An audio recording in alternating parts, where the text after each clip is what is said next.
Welcome to Season 7 of Purposeful Empathy, a show that's dedicated to amplifying the voices of people from around the globe who believe the world needs more empathy and are doing something about it. Today's episode is brought to you by Grand Huron International, an on-demand coaching provider for individuals and companies. Thanks for watching. Enjoy the show. So welcome to a new episode of Purposeful Empathy. Today I'm joined by Melissa Holland, who is a therapeutic clown. 20 years ago, she co-founded the Dr. Clown Foundation based here in Montreal. Through her studies, Melissa discovered and then fell in love with the art of clowning and was trained by several clown masters who knew that that was a thing. While living in Scotland, she was hired by Hearts and Minds, an organization that also does clown doctoring. And that's when she realized clowning was her calling. Melissa works regularly as a therapeutic clown with children and the elderly in healthcare settings, as well as co-artistic director in development, promotion, training, and research of the Dr. Clown Foundation. She is the pioneering member of the Canadian Association of Therapeutic Clowns and the North American Federation of Hospital Clown Organizations. Welcome to the show. Thank you. Thank you very much. I'm very happy to be here. Allison, it's so great. You know, I was telling you in the pre-recording that you were the second clown that I'm interviewing for this podcast, which is kind of exciting. I mean, given the number of clowns that must exist in the world, that's a high rate of proportion, right? Absolutely. Yeah, but I think that there's a lot to be said about how clowns leverage empathy, and that's, you know, all the stuff that we're going to unpack. So let me start from the very beginning and ask the question, like, what is a therapeutic clown? So a therapeutic clown, as we define it, as we practice it, is a professional clown. So a performance artist who has studied with a master teacher to hone their clown skills, to have a clown character, know the rules of improv, of physical theater. And then when we audition them, we look for people who have a certain sensibility and sensitivity to be able to work within the hospital setting. And then we give them a training, both artistic and psychosocial, as to how to adapt their clown persona and their skills to be able to work in the hospital setting. So okay. So can you take me back in time? Because, you know, earlier you said in Scotland is like you fell in love with clowning. Was there like a moment, or what was it about clowning? Like, you know, what got you jazzed? I'd have to say it was, I was studying drama in education at Concordia University in Montreal, and took a weekend workshop with Sue Morrison, who teaches a course called Clown Through Mask. And so my treat to myself when I graduated from Concordia was to take this 90-hour clown course over a summer in Toronto. And that's when I fell in love with the art of clown. To me, it was the most stimulating, creative, imaginative, spiritual, fun, just a great melding, I think, of my core values. And I thought, wow, I love clown. Too bad I'll never use it in my life, because I didn't want to be a circus clown or a party clown. And at that point, didn't really see any other application other than it being a tool in my actor's handbag. But for me, it was just the delight of connecting with an audience, of being vulnerable, and of being able to laugh at that for myself, allowing others to laugh at it. And that's just, I guess, that notion of shared humanity that is part of being a clown. Yeah, I love when people mention our shared humanity, because part of the way I define empathy is that it's the innate trait that unites us in our shared humanity. So if you think clowning does that too, I see already the connection. So let me ask this, there's probably, you know, through all your work, dozens of examples, but maybe one that comes top of mind. Like, can you share a memory of doing your work and how it unfolded and how it was magical and how, you know, it was transformative and memorable and poignant and all that good stuff? Yes. Yeah, there are many stories. One that I like to tell is from early on in my hospital clown career, when we were setting up here in Montreal. So after Scotland, I came back to Montreal and met like-minded people, and together we started the Dr. Clown Foundation. And in those first couple of months that we were working at the Children's Hospital, the Montreal Children's Hospital, we met a little boy who was 4 years old, and he was on the oncology ward and in a room that we couldn't go into. We could only visit with him through the window. And the first time he saw us, he was really kind of, not sure. So just to say, we work as a duo. So there's myself, Dr. Fifi, and with my clown partner, Dr. L'Air de Rien, who's a shorter guy. So tall woman at the window. And so he kind of, went to his dad, like pick me up sort of thing. So his dad picked him up, and we could see that he was kind of scared, and the father moved towards the window to get closer to us. And as they came closer, we kind of mirrored that we were nervous. And so we ducked down below the window, and then he got to the window and he banged on the window, and then we popped up, and then he went, ah, and then we went, ah, and we went down again. And anyway, so we had this whole play about, just getting to know each other and scaring each other. And as the weeks went by and we'd see him regularly, we developed all kinds of different games. He loved cars. So the red one represented me, the blue one, Dr. L'Air de Rien. He would make us run these courses and then smash into each other and fall down. And we'd sing Shania Twain songs. And anyway, all kinds of fun stuff. And an unimaginable tragedy blindsided this family, in which his older sister, like she was 7, contracted the same illness. At a point that it was further along, and they weren't able to halt it as much. So she died within 6 weeks of getting her diagnosis. And then eventually Camilo passed away as well. And so I think for me, at that beginning point of my career, it was sort of the first time that having built a relationship with this child and his family, the father is saying to us, Camilo says when he goes home, he wants to know if the clowns can come too. And even, when he was in his last days, the family asked if the clowns could come to the intensive care unit. And at that point, it was still early days, and we weren't really relegated, weren't really allowed yet to go up to the intensive care. And when we did, the 2 clowns that went that day noticed that Camilo, with his oxygen mask on, had said the words boo, like to scare the clowns, and they went, ah, and like fell back. And the father said, that was the last smile he saw on his face. So to work in that kind of context, work with families who are going through this unimaginable trauma, suffering, really. And we went to the funeral just as ourselves, and went to greet the parents, and they were Italian. So we had met the cousins and the aunts and the uncles, and they just hugged us and said, thank you for all the joy that you brought to us. And I was a mess. I was burst into tears. And I think it was at that moment that I realized, okay, so, we're clowning, visiting through a door for 10 minutes a week at most. Well, why is the impact there? Why is that impact so meaningful and so big? And I think it's just that idea that the clown has the audaciousness to be joyful and to be lighthearted, still acknowledging pain and suffering and the things that are happening around, but still being able to be a bringer of light within that context.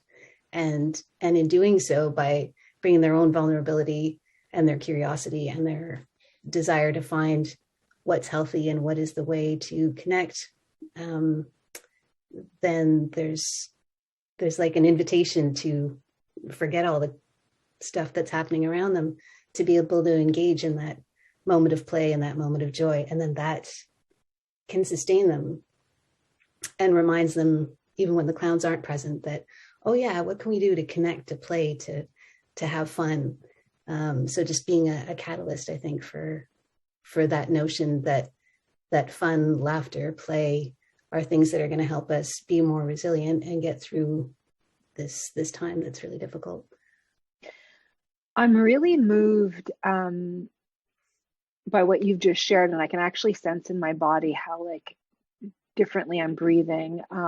Because earlier at the very top end of our conversation, you used the word spiritual, but now I hear it differently, because what you're describing in terms of the work that you're doing, yeah, can be playful and joyful, but I really kind of see the role as also spiritual, because you're helping not only the children, but also the family members, and probably by extension, the doctors and nurses by osmosis being around them, like, you know, helping them through a process that is traumatic and oftentimes, you know, the worst case scenario, right? So I'm really just like taken by the profundity of the work all of a sudden, right? Even though I kind of knew, because I'm a huge fan of your work, and having lived in the city, you hear a lot about Dr. Clune Foundation, and you kind of know how important the work is, but now I just kind of, I feel it differently. I guess it calls up for me, like, how do you manage yourself given those highs and lows, like not to burn out, compassion fatigue? Like, how do you take care of yourself? How do you nurture yourself? Yeah. So those are fundamental aspects of the work that people have gone before us who had created organizations. And so we, you know, in Scotland, there was a psychosocial director, so somebody on staff that the clans could call if they'd had a particularly hard day. We work as a duo so that you have your friend, your support network is with you, and you have somebody with whom you can debrief, you can reflect on, you know, what just happened there. Was that good? Was that bad? How can we do that better? What should we try next time? So you're not stuck in your head all the time, because you have somebody that you can share things with. And we have regular monthly group sessions where we get together with our psychosocial director and say, okay, so is there anything that's come up in the last month or so? And, you know, what can you, so we have some things in place within the structure of the foundation to make sure that emotional hygiene is something that is a priority. And we try as well in the auditioning and interviewing process to try to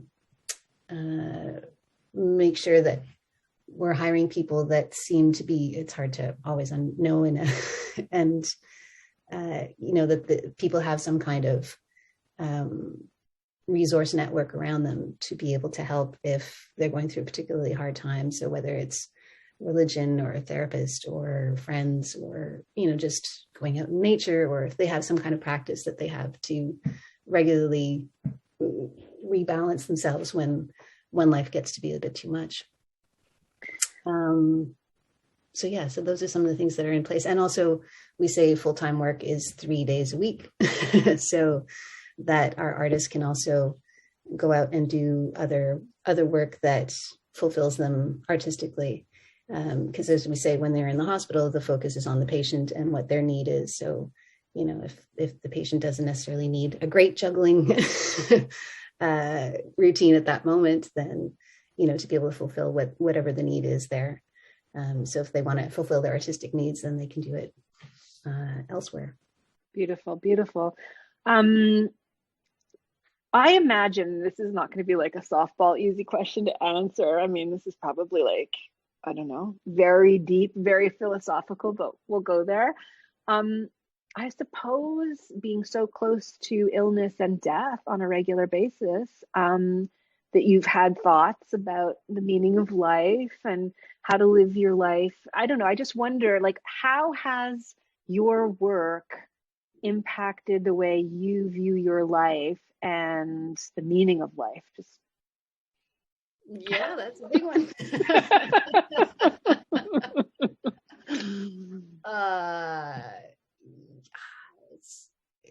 maybe speaking for myself, I think the reason I got into clowning is because those reflections or those questions were inherent in my upbringing. I grew up Catholic, Catholic education. So there was always a notion of, I've been given so much, what can I do to give back? And to be able to look at what are your values, what are your talents, what are your interests, and how can you use them to serve others? So for me, I guess I always had that through line in terms of wanting to live a purposeful life, putting all those things together. And so for me, doing clown was like, oh, it's just fun. Like, and then it was, oh, I could do this in a hospital. Oh, that's interesting. Okay. And so for me, I think that fulfills that need for myself. I can't speak for everybody who does this work, but but for me to be able to use my talents and to be able to bring the notion of joy and laughter in places that are not easy places to laugh and feel joyful in, connects with my feeling of vocation and purpose in life.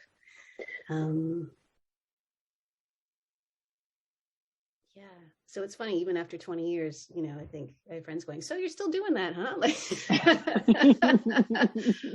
yeah, I'm still doing it. And there's still newness in it, which I love. I clowned on Zoom on Tuesday with adult mental health patients. And, that's a whole other ballgame from working with children or working with seniors. And and it's that notion, I think, that delights me too, is just, in what are all the areas where the clown can go, and how do you tweak that so that it's appropriate and works for that clientele. So I promise the listeners and viewers that I will not lose the threads of working with elderly and then working with online, because I think those are important conversations to get to. But I just want to do a quick follow-up, since you mentioned the context of being a clown and bringing light and levity to hard places. Do you know whether or not clowns do any work in refugee camps, for example? Absolutely. Yeah. There's an organization called Clowns Without Borders. Really? They go into war-torn places. I know that there's clowns in Israel and an organization called Red Noses International that go regularly into places where there's been conflict or in refugee camps, that kind of thing. So, yeah. So, okay, for people who are skeptical, saying like, come on, are you kidding me? You're going to put a clown in that kind of space and that's going to provide some like help. Could you maybe talk a little bit about the physiological impact it has to actually have laughter? Like, I'm wondering if you could kind of walk us through like the business case for why a clown does make sense to help. I always say that laughter is a nice byproduct of what we do. It's not necessarily the be all and end all and end point. Building a relationship, getting to know the person, creating a connection, having that personal sense of being seen and heard and valued for who the individual is, I'd say is more what we're going for, but in a lighthearted, joyful way. And so, laughter becomes that as a result of that.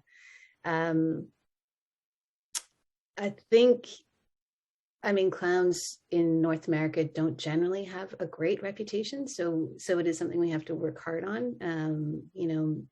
Movies like It and Bozo the Clown and, notions of scary clowns make it so that, some people will see a clown and be like, oh, I don't like clowns. And that'll be their initial response. But then when they see the kind of clowns that we are, they get intrigued and they get sort of charmed, I might say. We don't have big makeup. Our style is Francine Côté was our clown teacher. So we have costumes that sort of evoke, I'd say, archetypes from society. So I'm a schoolgirl with pigtails and still at almost 50. I delight in that. And we have a superhero, cowboy, athlete, and I think because what we put forward first in our physicality is our openness and our simplicity and our honesty within the moment. So we're not, if somebody doesn't want to interact with us, we won't interact with them. Like it's that simple. We're not going to knock on somebody's door, and if they say no, don't come in, we're not going to force the issue. So we're looking for people who are wanting to engage, who are open and ready to engage. And for anybody that we've met consistently, that's one of the things I like as well, is because we're a regular presence in the hospital settings or in the seniors residences that we visit. Then people who are there on a long-term basis who might not initially want to interact with us can see how we are with others, and then gradually they sort of go, hey, what about me?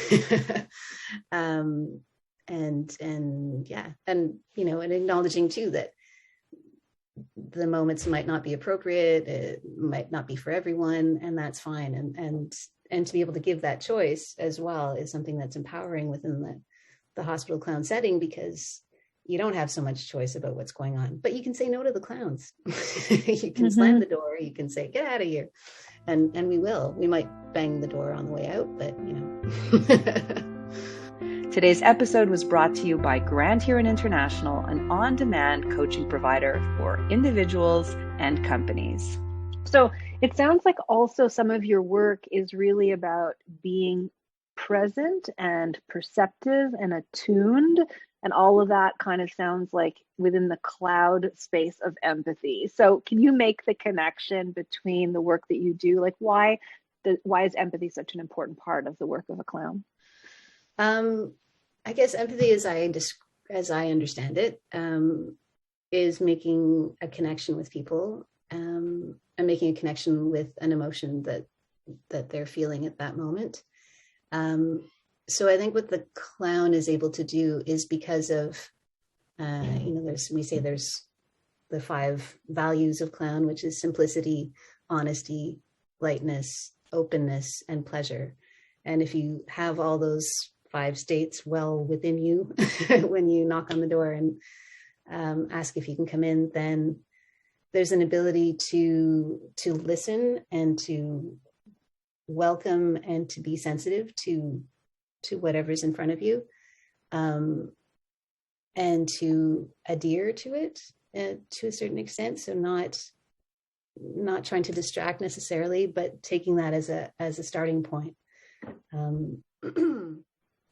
I can give an example in an early on story where we were working in a rehabilitation hospital for adults, and we were given a rundown of patients to visit, and the nurse said, oh, but I avoid this guy because he's giving everybody a hard time, he's really bitter, he's not happy about being here, he was a double amputee, but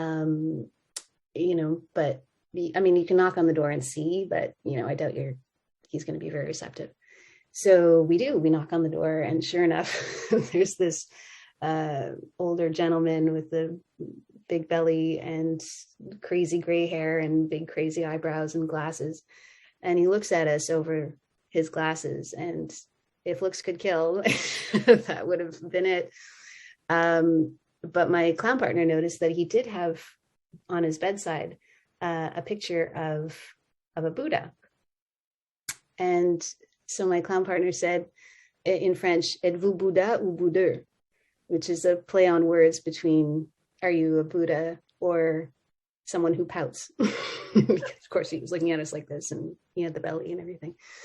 And it caught him off guard, and he was like, what do you know about the Buddha? And then he said, well, I know he told stories. And it became this thing where we came in and he told us a story, like he's asking what we were doing there. So we explained, and then he was like, okay, let me tell you a story. So he told us like a little Zen story.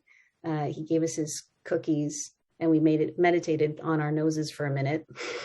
And then we left. And that was it. And a week later, we come back and the nurse said, listen, I don't know what you did, but he's accepted to do his therapies. He just wants to make sure that Wednesday afternoons he gets to see the clowns. And so we continued this kind of visit for the next 6 weeks. And at the end of it, he was like, I want to become one of you. I want to go and do this work in palliative care. And it was just like, it was such a transformation. And I always, like, to me, that's just the magic of clown. That means like, it's just bigger than us. But if we show up with that intention of just wanting to meet this person and see what kind of relationship or communication results from it, then it can take us, as we know in improvisation, it can take us anywhere. But that's a particular story of transformation. I mean, obviously it doesn't happen with every patient or that kind of thing, but to know that it can happen, that really inspires me. Plus, I think that, so much of the skill, the actual skill, and the presence of mind, and maybe whatever you have to do to center yourself before you go into that, has, I feel, so many applications outside of a hospital environment or, where you're a clown patient. Like, all of that is about, deepening our relationships and seeing one another and holding space for one another, which we could all afford to do a little bit more of, to create a better world. Wow. How do you train to become a therapeutic clown? Like, what is the training for that? The training that we do, so as we said, we take people who are already trained artistically as clowns. And then we have, it's like a very quick kind of training that we do at the moment. But basically it's a mixture of artistic and psychosocial skills to be able to understand the nature of hospitals and the clientele that we'll be working with. So there are different diagnoses, different cognitive, we work with people with Alzheimer's, with dementia. So, how to take certain cues and how to understand what certain things mean. So there's that sort of nitty gritty practical, but then also we'll do work in the studio in duo and set up scenarios and that kind of thing of possible encounters, things that'll happen. And really work on the art of being, like, rather than doing, because that's, we're not there to clown at people, we're there to clown with them. So to include them, to empower them, so that, the nature of the clown too is such that the clown is vulnerable and doesn't know everything or anything, and often needs the help of the patient to get out of whatever a tricky situation they've gotten themselves into, or they might just want to ask for advice. My seniors clown is called Chérie la Belle, and she's a bit of a Miss Lonely Hearts. So, so it's I can't find a man who's taller than me. What do I do? And do you have any ideas?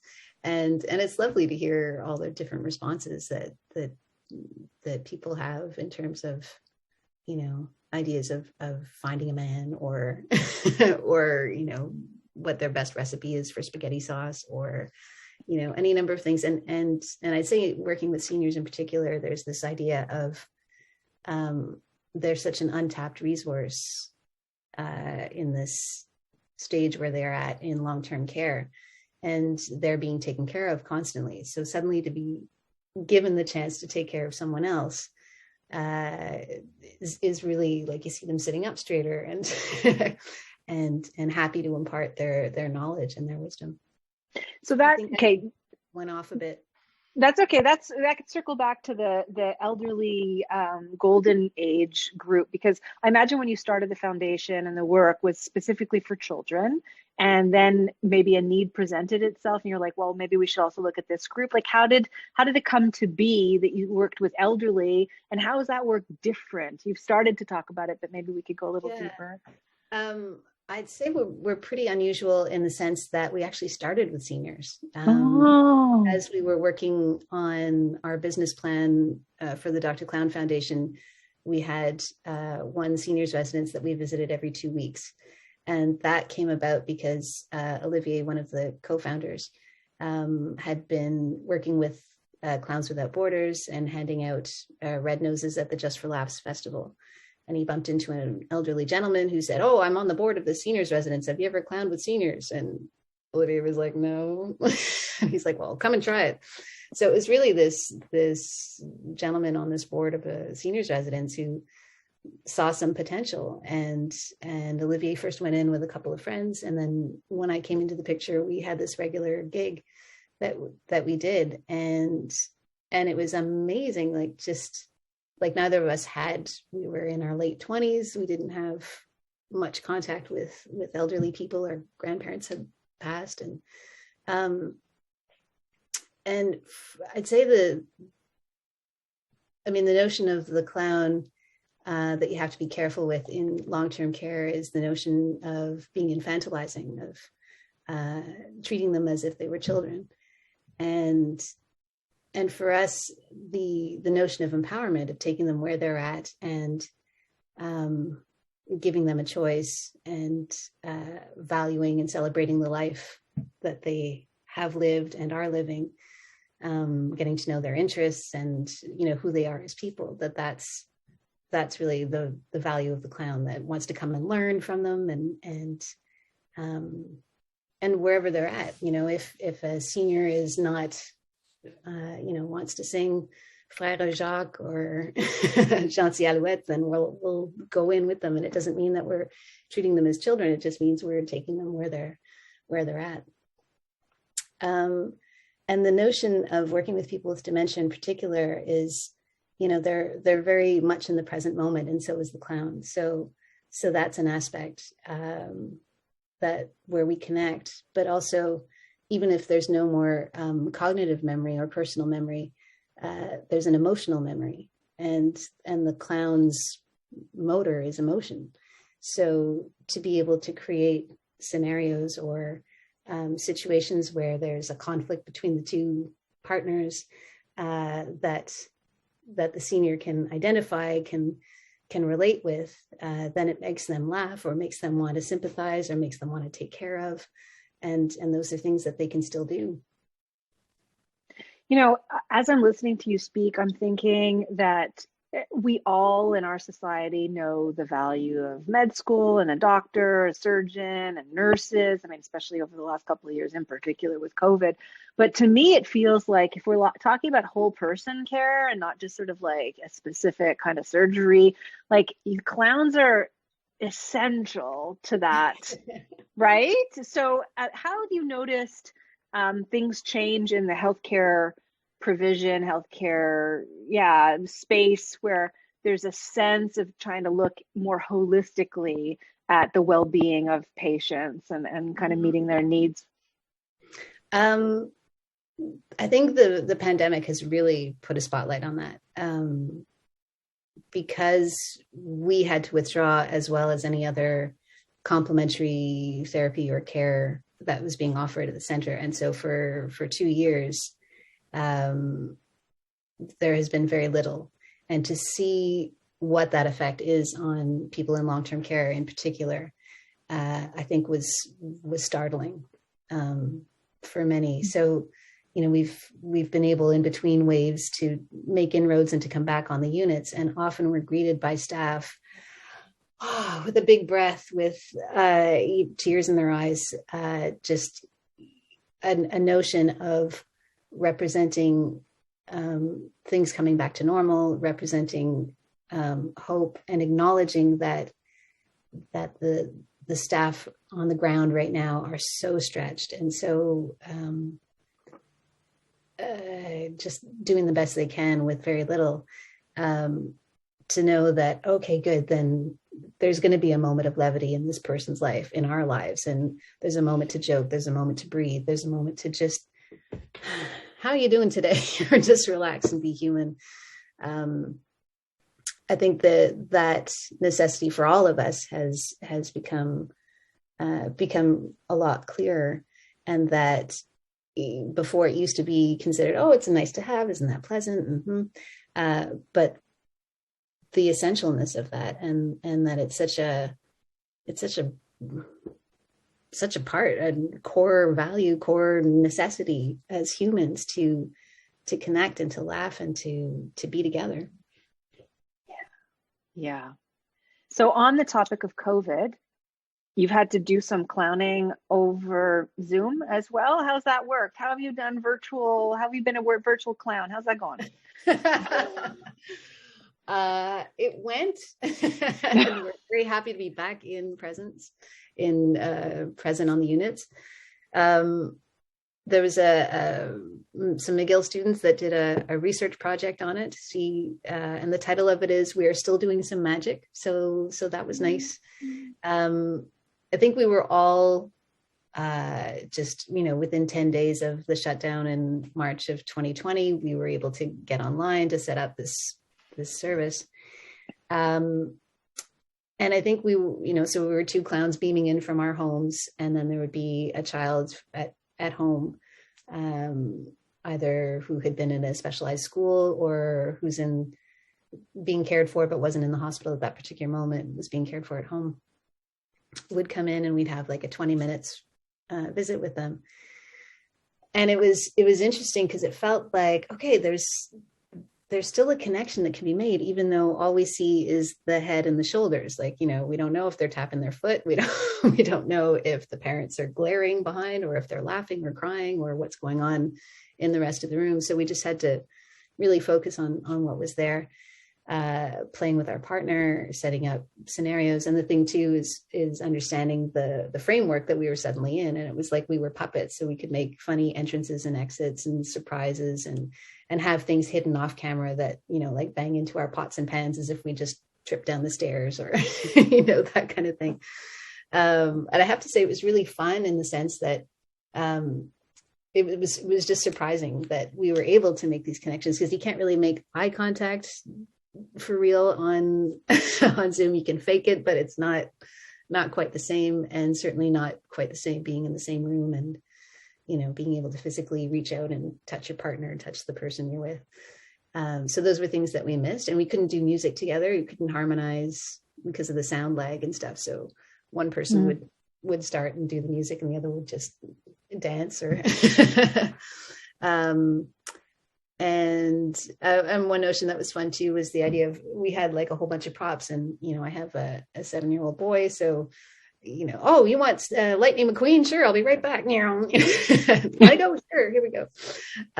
So it was nice to have all those props to hand, which we don't have in the hospital. We just have a couple of things in our pockets. But and I'd say working with seniors was a little more difficult because they're not used to technology. So sometimes, and with the added difficulty of dementia, sometimes they'd be like, okay, so that's Sherry LaBelle, and that's Mimi LaBelle, and who's that fat old lady? And then the person would say, well, that's you, Madame Tremblay. And they'd be like, what? Boy, you've gotten old, And they start to talk to themselves. And so trying to find elements or ways to connect with them was a bit more tricky. But I'd say overall, I think we were amazed that there was work, that there was connection that was able to be made. And certainly, parents appreciated it, especially if they had kids with special needs who were at home suddenly all day, and they were a bit overwhelmed, having to try to work. And it was like, okay, here's 20 minutes where I know my kid will be occupied and having fun. And yeah, so it was different. It was very different. I hope we're on the other side of it. I think Allison, once we're back in the hospitals, we're just like, oh, thank goodness. And there's a couple of places that are still online, and less and less artists are willing to go back online, because it's been so great to be back in person. In fact, I feel the same way about teaching, so I completely understand. Yeah.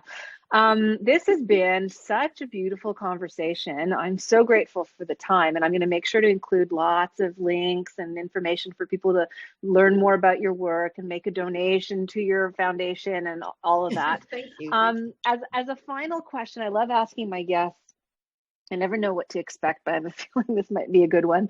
If you could share a story where you were on the receiving end of empathy and what that meant for you.